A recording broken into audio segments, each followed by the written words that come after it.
নমস্কার, আমি হরিশঙ্কর বন্দ্যোপাধ্যায়। আমার এই ইউটিউব চ্যানেলের সমস্ত দর্শকবৃন্দকে স্বাগত জানাচ্ছি। আশা করি আপনারা ভালো আছেন, সুখে আছেন।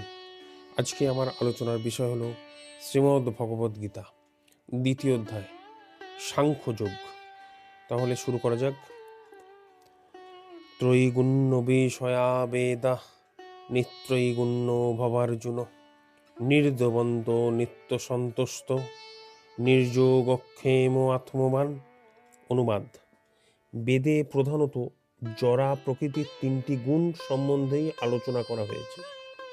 হে অর্জুন, তুমি সেই গুণগুলিকে অতিক্রম করে নির্গুণ স্তরে অধিষ্ঠিত হও, সমস্ত দ্বন্দ্ব থেকে মুক্ত হও এবং লাভ ক্ষতি ও আত্মরক্ষার দুশ্চিন্তা থেকে মুক্ত হয়ে অধ্যাত্ম চেতনার অধিষ্ঠিত হও।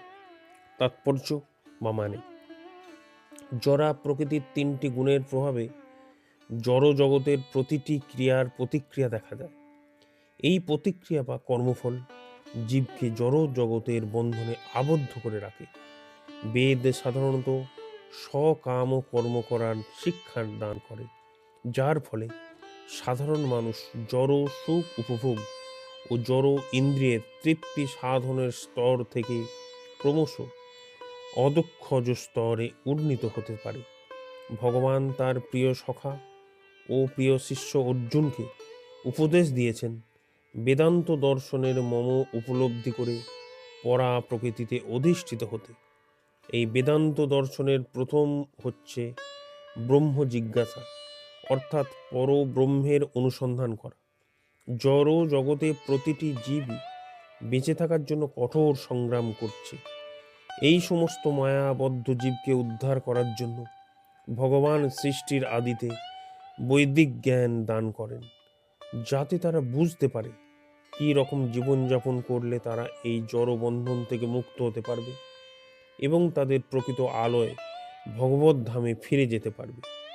বেদের কর্মকাণ্ড নামক অধ্যায়ে নির্দেশ দেওয়া হয়েছে যে কিভাবে যাগযজ্ঞ অনুষ্ঠান করার মাধ্যমে জাগতিক কামনা বাসনা তৃপ্ত সাধন করা যায়। এভাবে ইন্দ্রিয় তৃপ্তি জনিত নানা রকম সুখভোগ করার পর জীব যখন বুঝতে পারে জড় জগতের সমস্ত সুখই অনিত্য ও নিরর্থক, তখন তার মন পারমার্থিক তত্ত্ব অনুসন্ধানে উদ্গ্রীব হয়ে ওঠে। তাই বেদে কর্মকাণ্ডের ওপর উপনিষদে ভগবত তত্ত্ব সম্বন্ধে নির্দেশ দেওয়া হয়েছে।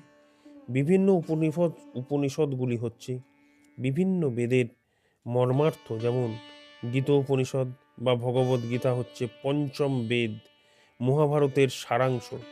এই উপনিষদগুলির মাধ্যমে মানুষের পারমার্থিক জীবন শুরু হয়। যতক্ষণ আমাদের জড় দেহ আছে, ততক্ষণ প্রকৃতির বিভিন্ন গুণের প্রভাবে আমাদের কর্ম করতে হয় এবং তার ফল ভোগ করতে হয়। এটিই হচ্ছে কর্মবন্ধন। কিন্তু অপ্রাকৃত জগতে উত্তীর্ণ হতে হলে এই যে সুখ দুঃখ শীত গ্রীষ্মের দ্বন্দ্বভাব, তাতে অবিচলিত থেকে তার প্রভাব মুক্ত হতে হয় এবং তখন আর লাভ ক্ষতির বিচার বোধ থাকে না।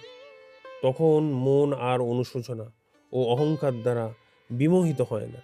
এভাবেই জড় বন্ধন থেকে মুক্ত হয়ে জীব যখন ভগবানের ইচ্ছার কাছে নিজেকে সম্পূর্ণভাবে সমর্পণ করে, তখনই সে পরা প্রকৃতিতে অধিষ্ঠিত হয় তার সৎ চিত্ত এবং আনন্দময় স্বরূপকে উপলব্ধ করতে পারে। আজকের বিষয় এখানে শেষ হলো। আবার দেখা হবে পরের ভিডিওতে। নমস্কার।